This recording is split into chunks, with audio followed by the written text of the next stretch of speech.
All right, hello and welcome to the Person Perception video lecture. So this video lecture is taking place of our regular class on Thursday, March 7th. If you're watching this on March 7th, remember that the post-exam reflection is still due tonight by 11:59 p.m. If you're watching this over spring break, that's totally fine. You're going to have a video lecture response that will be due the Tuesday after spring break. That's going to be March 19th. That video lecture response will be due by 11:59 p.m. on that day. If you have any questions about this, feel free to email me. I'll get back to you as quickly as I can. All right, so without further ado, let's go ahead and get started with our topic for this video lecture, which is person perception. Now, within this topic of person perception, we're going to be talking about how we explain other people's behaviors and how we understand other people and what they're doing. We're going to talk about things like dispositional and situational attributions, how we make these types of attributions, and we'll spend a bit of time talking about what can bias our attributions by talking about 4 attributional biases. All right, so let's start by talking about how we explain others' behaviors as well as why we are so motivated to explain to ourselves what other people are doing. Now, lots of research shows that we can form impressions very quickly. So we can form impressions of other people. If we're walking down the street and we see someone doing something, we're very likely to try to explain to ourselves, I wonder why that person is doing that thing. So we make explanations for other people's behaviors all the time, and we often do this very, very quickly. Now, there's evolutionary reasons for why we make these impressions so quickly. So if I'm walking down the street and I see a very angry man walking toward me very quickly and he's shaking his fist at me and he looks really like he's going to yell at me, right? It's very advantageous for me to know quickly what someone's intentions are. So for this example of the angry guy, evolutionarily, it's helpful for me to be able to understand very quickly that this man is angry and that he's approaching me, because that tells me that I should be doing something in response, right? That'll activate my fight or flight system, and I'm either going to run away or I'm going to, summon up my own anger and confront this guy. Either of those options is better than me just walking blithely forward, not paying any attention, right? Or not understanding what's going on. So evolutionarily, it's very advantageous for us to be able to get that kind of information quickly because it helps us to make sure that we can survive, right? And that's even true in the modern day with our example of our angry person. If someone has an angry facial expression, we need to be able to tell quickly that they're angry and that we'd either better run away or we'd better get ready to fight them. So it makes sense that we should be able to guess people's intentions or form impressions of what other people are doing. It makes sense for us to be able to do that very quickly. Now, one of the really cool things along this line of us being able to form impressions very quickly is something called thin slicing. This picture on the slide here, this is Nalini Ambani, who did the pioneering research into thin slicing. Now, here's what thin slicing is. It's finding patterns, inferring behaviors, and forming impressions from relatively minimal experience. So we're finding patterns, right? We're inferring what people are doing, why they're doing things. We're forming impressions of other people. And the key here is that it's from relatively minimal experience. Now, over the course of the semester so far, for example, you guys have formed an impression of me, of what I'm like as your professor, right? That's not what thin slicing is. It's not from the course of, many hours of interaction. Thin slicing is right away in very small time limits or time experiences. We can form impressions of other people. He's kind of like the idea of intuition, right? If you've ever met somebody and you've had a gut feeling about them, that you liked them or maybe that you didn't like them, that's thin slicing in action, right? Within the first couple seconds even of meeting someone, you can form these very quick impressions. Again, it's functional, right? It's adaptive for us to be able to do this, and research shows that it's relatively accurate when we do so. One example that I really like of thin slicing is John Gottman's Love Lab. So John Gottman is a professor of psychology at the University of Washington on the West Coast. His research primarily looks at relationships, and in his Love Lab, what he finds is that he can predict whether couples are going to get divorced. So married couples, he can predict whether they're going to get divorced with something like 95% accuracy. That is wild. That's insanely high accuracy. We never get that accurate of results in psychology research. That is so rare. The way he does this is by using thin slicing. So he has people come into the lab, and they engage in like a discussion. I think he has them talk about a conflict in their relationship, something that they are currently in, this currently unresolved conflict that they're sort of arguing about, and he just has them talk about it for a while. And he finds that if he looks at those video clips, he looks for key predictors of things that are going to predict their likelihood of divorce. So things like expressing contempt, rolling eyes, feelings of superiority. These are key predictors that you can get within just a couple seconds of watching a video clip of this couple arguing. You can pick those up and use it to predict the success of their relationship with, again, crazy high accuracy.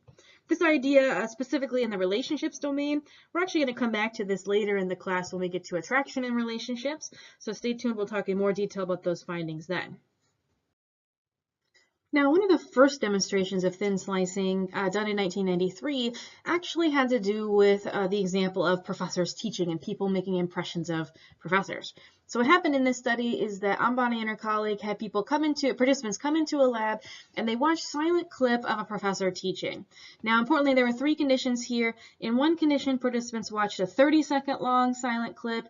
In another condition, they watched a 15-second long silent clip. And in the third condition, they watched a 5-second long silent clip. So these are very short silent clips, right? Not only are they very short, but there's no audio included. So these participants are just watching, these professors teach without actually hearing what they're saying. And again, for a very, very short period of time. What they did after the participants watched the clip, whichever condition they were in, they then had their participants rate that professor on various attributes. So they rated different aspects of their teaching, what they're like as people. Basically, they formed an impression of that professor, again, based on a 30-second, 15-second, or 5-second silent clip. The key then is that in this study, the participants' responses, who just watched those very short clips, were then compared to actual end of semester evaluations. So that means our participants who had this very minimal experience, their impressions of the professor compared against the professor's actual students. So end of semester evaluations from people who had that professor for the entire semester. And they look to see how are they matching up. So did the people who watched the very short clips, were they relatively accurate or not? This is a correlation table of some of the results for this study. So you can see here correlations of the nonverbal behaviors with college teacher effectiveness ratings. In other words, this is correlations between the participants in the study versus the actual students of that professor. So the variable here, we have things like accepting, active, attentive, competent, confident, different things that each were rating the professor on.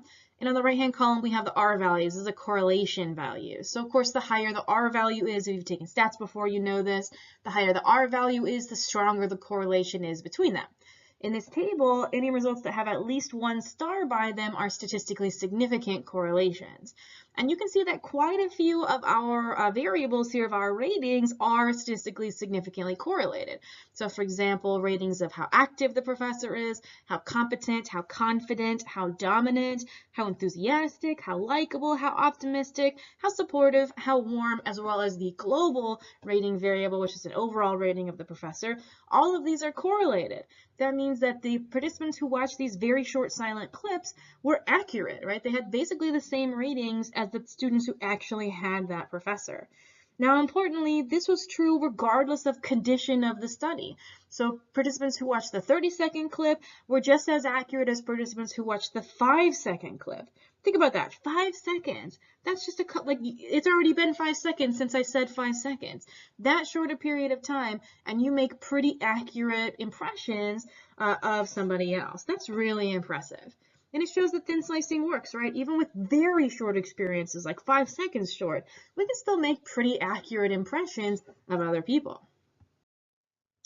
Now, if you're interested in this idea of initial impression formation, we don't have too much time to get into this in this video lecture, but there's really great sections in the textbook that you can read a lot more interesting stuff about here. One of the things the textbook talks about is the importance of the central traits warm and cold. So you can see here at the bottom of the screen, if you imagine either Brad or Phil who are described with these characteristics, most of the characteristics are the same except for the difference of being described as warm versus cold. That one trait of warm versus cold can completely change your impression of somebody. So really interesting stuff there if you want to read more about that.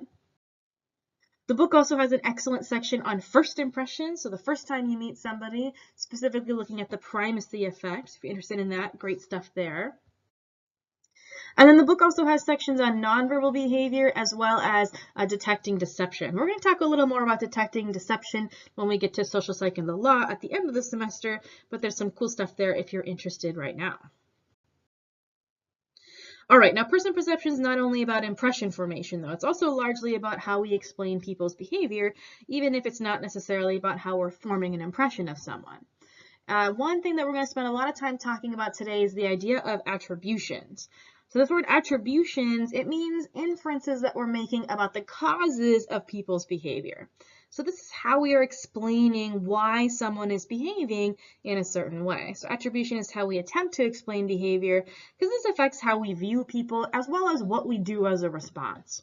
And there are tons of times where we'll be in public situations interacting with people or maybe watching people from afar where we don't have access to information about why they're doing what they're doing. Think about any time that you're driving, right? If you're driving home after school, you don't have information about why other drivers are driving the way that they are. In that case, you have to make attributions. You have to make guesses about why they're doing what they're doing, as well as perhaps guesses about what they're going to do next. That's what the idea of attributions is. Not really so much about impression formation, but rather about how we're perceiving why people do things.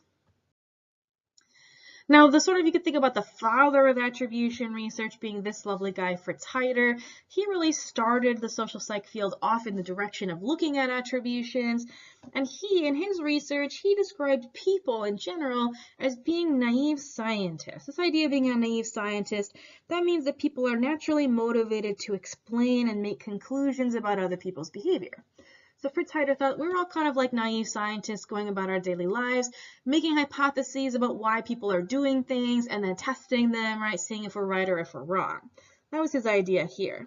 He considered attribution to be an adaptive process, or in other words, it was very functional, it was helpful, it helped us to improve, our survival, evolutionarily speaking, but just in general, that it helps us to navigate our social worlds easily, which of course, as we've already seen in this class, is a big theme.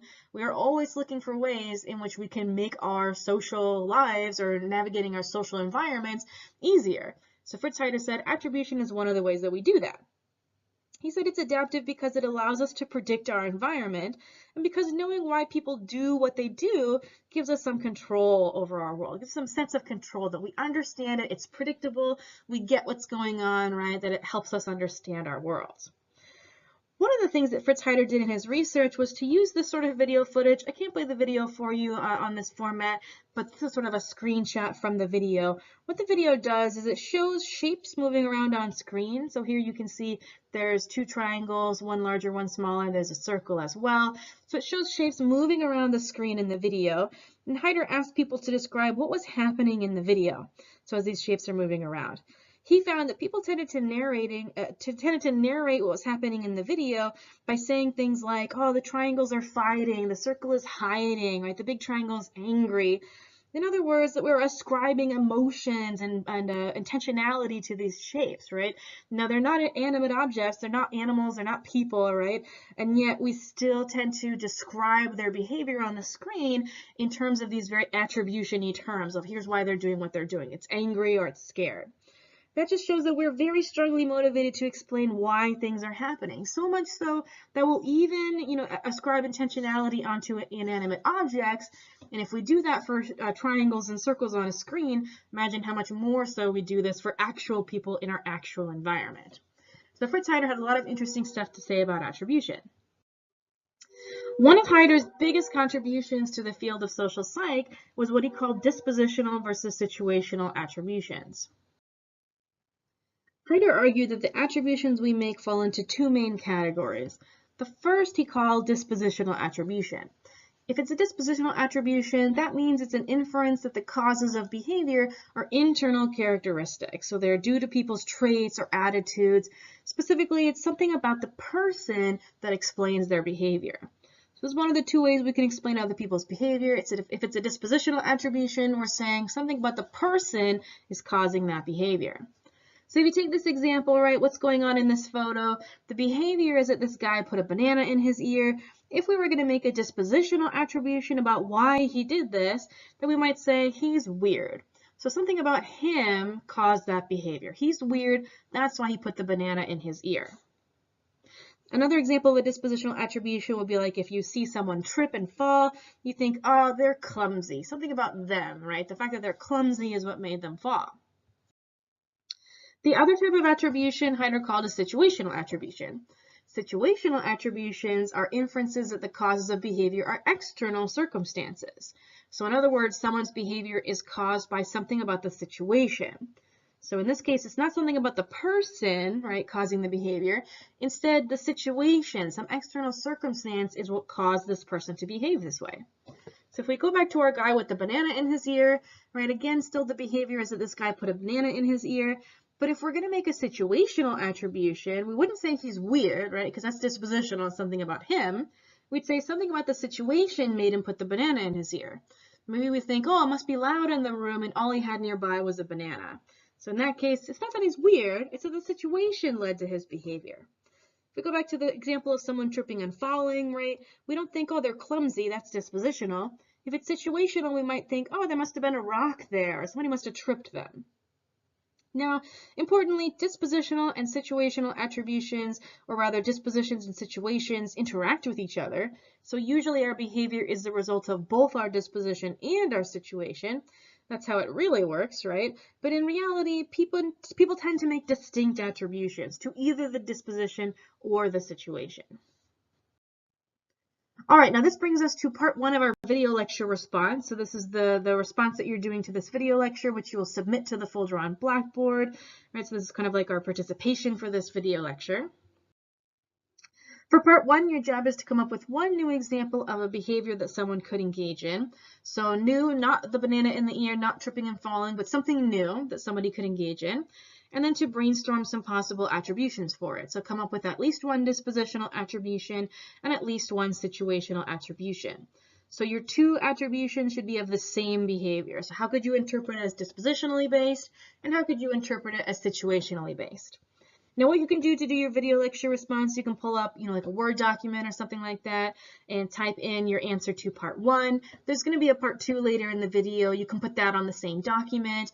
Ultimately then you can submit your document to Blackboard in the submission portal. Just make sure that it's a docx, PDF, or RTF file. All right, so once you are ready, you can pause this and take a minute to do this. Once you are ready to move on, we will continue. And we're going to move on by talking about when we make each type of attribution. So what influences whether we're going to make a dispositional attribution or whether we're going to make a situational attribution. Now, historically, many social psychologists have put forth theories explaining how and why we make certain attributions, but we're just going to focus on one of those theories today. That is the correction model. So the correction model is a 3-stage model that describes how we make attributions, which sheds some light on when we make which type of attribution. According to the correction model of the 3 stages, stage 1 is behavior identification. So in stage 1, all you're doing is identifying what the person is doing. Because again, attributions are explaining other people's behavior. Stage 1, what is that person doing? So for example, if your classmate is falling asleep in class, you noticing that's stage 1, you're identifying what's going on. They're falling asleep in class. This happens automatically. We automatically notice what other people are doing. Stage 2 then of our process here, after we've identified the behavior, then we make a dispositional attribution. Specifically, this is an automatic dispositional attribution. So automatically we move from behavior identification to a dispositional attribution. So if you notice that your classmate is falling asleep in class, you're going to automatically make a dispositional attribution for that and say, that guy's slacker, he's lazy, he doesn't care about the course. Something about him is causing that behavior. Stage 3 then is the only controlled stage in this process. Stage 3 is where you might make a correction for the situation. So you automatically make a dispositional attribution, then you might correct for the situation. So if you think about that example of the classmate falling asleep, you automatically make the attribution that he's a slacker or he's lazy. But you might then, if you get to stage 3, you might make a correction and say, maybe it's not him, maybe it's the situation, maybe he was up studying for midterms all night. He's not slacker, he's not lazy, not that he doesn't care, it's that he had this other stuff going on. Now, the first two steps are automatic, but the last step requires cognitive effort because the last step is controlled. Think back to our theme of automatic versus controlled processing, right? This is what this is getting at, this idea that you have to have motivation and ability in order to engage in controlled processing. Now, here's an example, another example of how this might work in action. So in this example, say that you are in line at the airline ticket counter. A frowning young man bumps into you as he cuts in front of you at the ticket counter. Your behavior identification, you're automatically going to say, oh, this guy cut in line, right? You're just noticing what happened. He cut in front of you in line. Stage 2, according to the correction model, is that you automatically make a dispositional attribution. You think, oh, what an incredibly rude person. So it's a dispositional attribution. You're going to make that automatically because, again, your first two stages here are automatic. You don't really have control over it. It just happens. You're going to do this automatically. Then maybe you overhear him saying that he's traveling to his father's deathbed, right, as he's talking to the ticket counter person. At that point, you might enter stage 3 and correct for the situation. Say, oh, it's not that he's rude, it's that he has this terrible external circumstance going on. That's why he's behaving this way. So you correct for the situation, you realize maybe he's not just a rude person, maybe he just has this external thing that's causing him to be rude right now. That's when you make a situational attribution, and that is, again, a controlled process. Now, the important implication here, this distinction between automatic versus controlled processing, is this. If someone is not motivated or able to correct for the situation, that means they will not get to step 3. That means they will not be able to make a situational attribution. They will not be able to correct for the situation. Instead, they will stick with the dispositional attribution. Now, that doesn't mean that you will always get to stage 3. You will always correct for the situation, right? Maybe you'll get to stage 3 and you'll say, there's no situational explanation that really justifies this, and stick with dispositional. But the only opportunity you have to correct for it is if you get all the way to stage 3, if you're able to engage in controlled processing. So dispositional attributions are automatic, situational are controlled. And really, ultimately, most of the time, we end up sticking with our dispositional attributions. If you think about when you're driving, right, and somebody cuts you off in traffic, you're typically going to make that dispositional attribution, oh, what a jerk, but typically you're not going to have the motivation and ability necessary to go through that stage 3 and correct for the situation. Now, studies also show that if we're cognitively busy, like if we're multitasking, we don't really have ability of our motivation and ability, that makes us less able to correct for the situation. So we have to be both motivated and able to do so to make this correction, or else we're going to stick with our dispositional attribution of, oh, he's super rude. All right, so that's just a brief sort of tour of what the different types of attributions are and how and when we make each type of attribution. Now, let's spend the rest of our time in this lecture today talking about what can bias our attributions. So what are different ways in which our attributions can be biased? And we're going to talk about 4 main attributional biases. Now, making attributions is critical. It's important to make this note, right? It's important for us to be able to make attributions because, again, it helps us make quick decisions, helps us navigate our social worlds, right? Like whether somebody is a jerk or whether they just experienced a hardship and are usually nice. Help us make quick decisions, like if somebody looks angry that we should get away or get ready to fight. It's really important for us to be able to do this. And most of the time, our attributions are usually pretty accurate. We saw that with the thin slicing data, right? That we can make very quick, accurate attributions or impressions with even very little exposure. So most of the time, this process serves us very well and is very helpful. But that's not always the case. There are situations in which our attributions can become biased pretty predictably. Now, this is very similar to other automatic processes like schemas and priming, right? We talked about how these things are typically very helpful in particular schemas. The vast majority of the time they're helpful, but sometimes they can lead us astray. That same exact thing is happening with attributions as well. Most of the time, super helpful, very useful, but sometimes it can really lead us down the wrong path. Now, one of the biggest, most common attributional biases we have is something called the fundamental attribution error.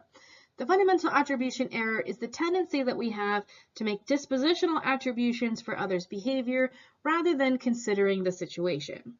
So we have this pretty common tendency to make dispositional attributions and not to consider the situation. So we very naturally make dispositional inferences.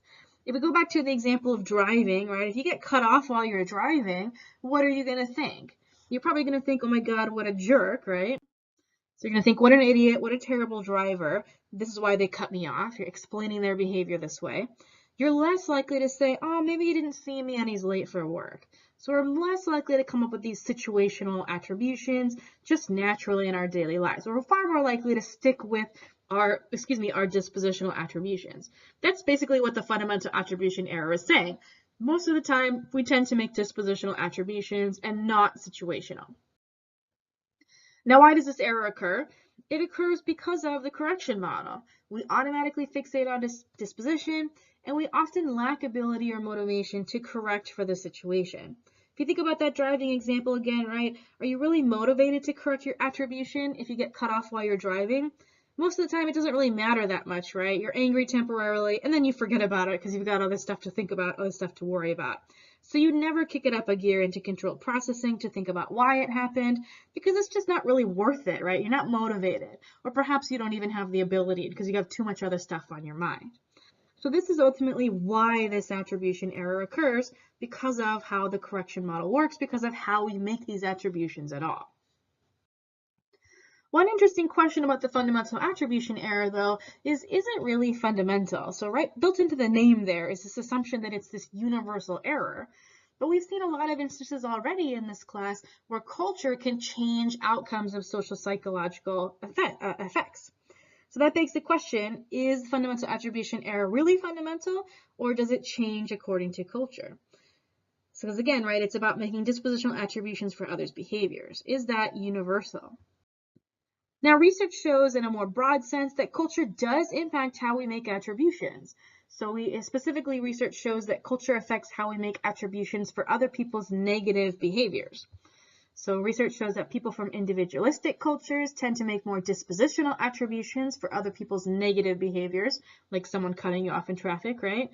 Whereas collectivistic cultures, people tend to make more situational attributions for negative behaviors. So as you might guess then, right, culture does impact how people perceive others, broadly speaking. And in fact, culture does have some impact on fundamental attribution error specifically as well.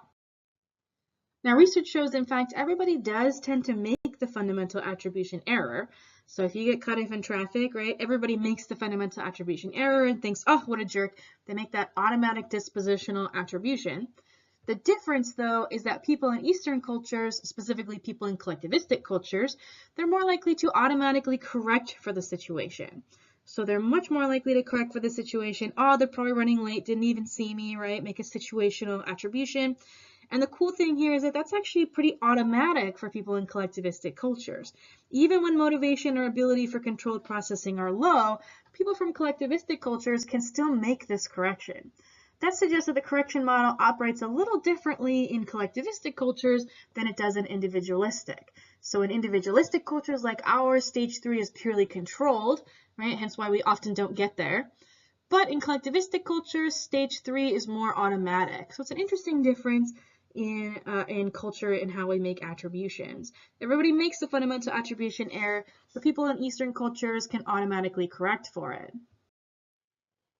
Now, if you're interested in more about stuff about fundamental attribution error, there's a lot of recent research that looks at different sort of applications of this type of error.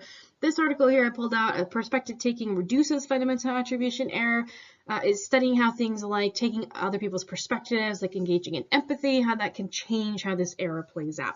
So lots of interesting stuff in that if you're interested in reading more. Now, the fundamental attribution error is not the only kind of attributional bias that we have. To give you an example of our second kind of bias, think about the particular behavior of failing a test. If you see someone else fail a test, what do you think? Maybe you think, oh, that person's kind of stupid, they're really bad at this material. But if you fail a test, do you have the same thoughts? Probably not, right? You probably think, oh, that test was really hard. It's not my fault. The test was way harder than it should have been. It was very, very unfair. So you can see there's a big difference in the content of what kind of attribution is being made depending on who you're making it for. If you're making an attribution about somebody else, it's more dispositional, that person is stupid. But if you're making an attribution for your own behavior, it tends to be more situational. You think, oh, that's because that test was really hard. This gets at our second attributional bias, which is called the actor-observer effect. The actor-observer effect says that we tend to make dispositional attributions for other people's behavior, but we tend to make situational attributions for ourselves. Now remember the fundamental attribution error. It's about how we're more likely to make dispositional than situational attributions when we're observing others' behavior. Actor-observer effect you can think about as almost being an extension of that. Yes, we make dispositional attributions for others, but we make situational attributions for ourselves. So it's the opposite for yourself. So we tend to take the situation into account much more frequently when we're making attributions for our own behavior. Social psychologists often measure the actor-observer effect with a task like this. In this task, participants come into the lab and they fill out a series of questionnaires by thinking about a person they know and picking which of 3 choices best describes that person's personality. So for example, they think of a friend or a family member and they see items like this. So item 1, energetic, relaxed, depends on situation. Item 2, skeptical, trusting, depends on situation, etc., etc. So for the person they know, their friend or their family member, whatever, they pick which of the 3 choices best describes that person's personality. Then the participants go back through the questions, answer them again, but this time about themselves. So this kind of task pretty reliably demonstrates the actor-observer effect. When participants are describing the personality of someone they know, they tend to pick one of those 2 personality options. So they tend to pick energetic or relaxed. They pick skeptical or they pick trusting, right? They're relatively unlikely to choose depends on situation. So they're thinking of their friend, they're like, oh yeah, this person's very energetic and they're trusting and they're quiet, right? But then when they complete the questions for themselves, they tend to pick depends on situation. So they tend to think, oh, sometimes I'm energetic, but sometimes I'm relaxed. So I guess it depends. Sometimes I'm very quiet, but sometimes I can be super talkative. So I guess that depends too. So you can see how this is demonstrating the actor-observer effect. When they're making attributions for other people, like for the person they know, their personality, they tend to pick dispositional, right? So they pick one or the other of the personality options. Whereas for themselves, they tend to make situational attributions. They say, oh, it depends on the situation, what I'm going to be like. Why does this happen? So why does the actor-observer effect happen in the first place? It's because we have more information about ourselves and we have more attention, we pay more attention to our own situations. So we tend to only see other people in particular situations. We don't know all the information that led them to behave the way they did. We don't have very much information about them, right? So then, therefore, we tend to stick with dispositional attributions for them. But for ourselves, it's a totally different story. We know our dispositions, but we also know every detail of our own situations that led us to a given behavior. So we have a lot more information about our own situational aspects, as well as we just tend to pay more attention to our own situations than to the situations of other people. This leads us to make dispositional attributions for others and to make situational attributions for ourselves. So that's why this effect happens. All right, now for our third type of attributional bias, take a minute, think of a time that you succeeded and a time that you failed. For each, why did it happen? What was the reason for your success? What was the reason for your failure? All right, now if you've got your example of success and failure and your reasons why, that leads us to our third attributional bias. I'm going to give you one more example of this. I'm going to return to that test example here. If you fail a test, right, you tend to think, oh, that test was so hard. So if you experience a failure, tend to make a situational attribution that it was unfair, right? But if you succeed on that test, if you get an A on that test, you tend to think, oh, I'm really smart. I'm really good at this. I've got a knack for this topic. We don't tend to, if we succeed, we don't tend to think, oh, it was just way too easy of a test, right? Because it doesn't feel as good to think, oh, I succeeded by luck. It feels a lot better to say, oh, I succeeded because I'm good at this, right? This is exemplifying our third attributional bias. It's something called self-serving attributional bias. This is where we tend to attribute our successes to our own disposition or ability, but to blame our failures on the situation or on other people. So if we succeed, we tend to think, oh, it's because of who I am, right? It's a dispositional attribution. But if we fail, we tend to think, oh, it's because of the situation or it's because of somebody else. That's why that happened. So we tend to take credit for our successes, but we tend to externalize or blame our failures. And there's a really clear reason why we do this, and it has to do with self-esteem. So if you think back to the self, right, if you think back to relating that to why we make self-serving attributions, when we talk to the self, we spend a lot of time talking about self-esteem, about how we're really highly motivated to have and maintain high self-esteem, and that we go through all of these strategies, these self-enhancement strategies to try to maintain high self-esteem, many of which we talked about in the self. This is another one of those strategies. Self-serving attributional bias is another method of self-enhancement. It helps us to protect our self-esteem and our self-image. If we succeed and we take credit for it, that feels good, right? If we do well on a test and we think, oh, I'm really good at this subject, that's a good feeling. That boosts our self-esteem, and we like high self-esteem. If we fail at something, though, that's a self-esteem hit, right? That's a blow to our self-esteem. We don't like that. So it's much more beneficial in terms of self-esteem or self-enhancement for us to say, oh, it's not because of me, it's because of the situation. So sort of externalize the blame here. So this process of self-serving attributions, it serves multiple purposes, right? One of which is that it protects our self-esteem and protects our self-image, and it just feels good to take credit for our successes and to externalize blame for our failures. All right, now one more attributional bias that I want to briefly touch on because I think it's just too important not to talk about. That's something called the just world hypothesis. So the just world hypothesis, this is the idea or the belief that the world is fundamentally just and fair. So that the world is fundamentally a fair place and that we're going to have fair outcomes as we move throughout the world. This is the idea that good things happen to good people and bad things happen to bad people. So if I'm a good person going about my daily life, good things should happen to me because I'm a good person. If somebody else is a bad person going about their daily life, then bad things should happen to them, right? Because they're a bad person. Basically, it's the idea that we get what we deserve. Now, this is a pretty, in terms of biases, it makes sense why we have this bias, because it's really uncomfortable for us to think that the world is unpredictable and that the world can be unfair, right? If I'm a good person, bad things shouldn't happen to me. And if somebody else is a bad person, good things should not happen to them, right? Because we're not getting what we deserve. And it comforts us to be able to think that the world is predictable and that the world is controllable, and that if we're good people, then good things will happen to us. But of course, that's not really how the world works, right? You can probably think of lots of examples in your own life of times when bad things happen to good people that you know, maybe yourself or other people that you know that they're good people and yet bad things happened. Or maybe you know some bad people in your life who good things happen to. That's how the world truly works, but that's uncomfortable, right? We hate to think that we don't always get what we deserve, that people can take advantage of others and then be rewarded for it, or that we can be selfless and then not experience anything good as a result. We don't like that. It's uncomfortable. So that's in essence what the just world hypothesis is. The world is fundamentally just and fair. Now, this is an attributional bias because it can really lead us astray, and it can have some very serious consequences, one of which is something called victim blaming.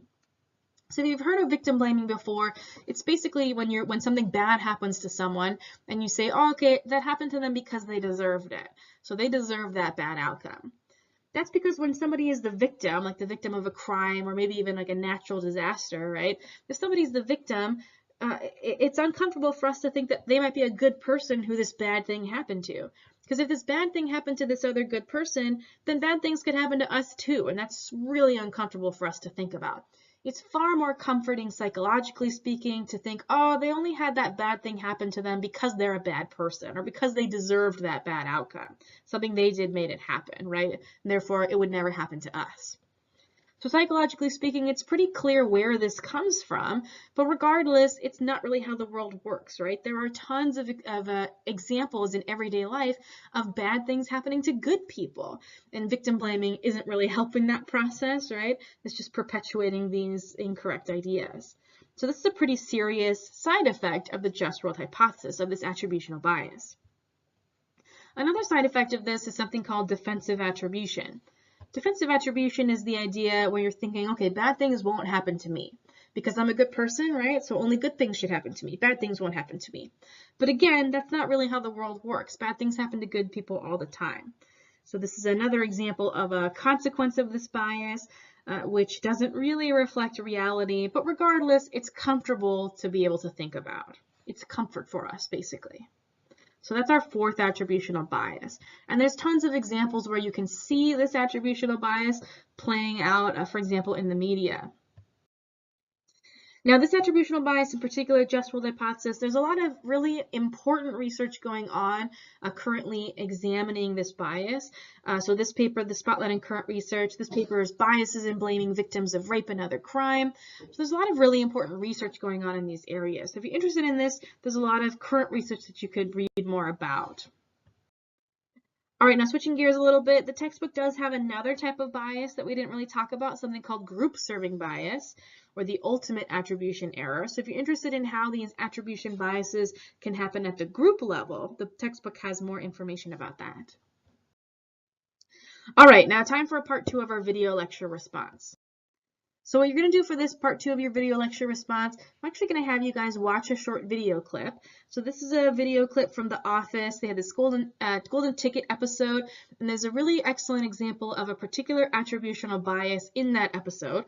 So this video is posted on Blackboard. You can access it in the same folder where you found this video lecture link. So I'm going to have you guys go watch that video. It's about 6 minutes long or so, and think about which bias you see, and then come back and answer the prompt that's going to be on the next slide here. All right, so once you've watched that video clip from The Office that's posted in the video lecture folder on Blackboard, then come back to your document from before where you had video lecture response part 1, or you could do it in separate documents. Either way is fine. But either way, come back and write a little bit about that clip. So what attributional bias did you see Michael Scott engaging in this video clip? So your job is to decide which of the 4 attributional biases best applies here, and to discuss how that particular bias played out in the clip. All right, so once you're done here for your video lecture response part 2, you've watched the clip, you've decided which bias it was, and you discussed how it played out in the clip. Then you are done with your video lecture response. You can go ahead and submit that to the submission portal on Blackboard whenever you are ready. And then the last thing I have here is a recap of the agenda and then final thoughts on the next couple of slides here. All right, so in this topic, we talked through how we explain other people's behaviors. We talked about thin slicing, how we can do this very accurately with very little information. We talked about, broadly speaking, how attributions work, how we can make dispositional or situational attributions, how the correction model explains how we make those attributions.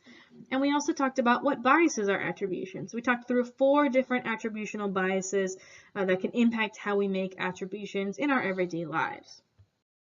So some final thoughts for this topic of person perception. We can make very quick and very accurate judgments to form impressions, impressively quick. And we have a very strong need to assign causal reasons for other people's behavior. There's a lot of good reasons why we do this, right? Evolutionarily, it makes sense for us to do this, but we can be biased in various ways, and it's important for us to be aware of that. All right, that brings us to the end of this topic. So don't forget to submit your video lecture response to the submission portal on Blackboard. That is due by Tuesday, March 19th by 11:59 p.m. So just make sure that you submit it sometime before then. All right, I hope you guys enjoy your spring break, and I will see you on Tuesday after spring break to pick back up with attitudes.